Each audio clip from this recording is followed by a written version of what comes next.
আল্লাহ তাআলা মানুষদেরকে একটা উদ্দেশ্য দিয়া দুনিয়াতে প্রেরণ করেছি।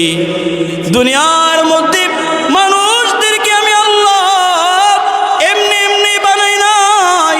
একটা ইঞ্জিনিয়ার লাইট বানায় একটা উদ্দেশ্য নিয়ে যেন আলো দেয়, মাইকওয়ালা মাইক বানাইছে যেন আওয়াজ দেয়, মোবাইলওয়ালা মোবাইল বানাইছে যেন এর দ্বারা কথা বলা যায়।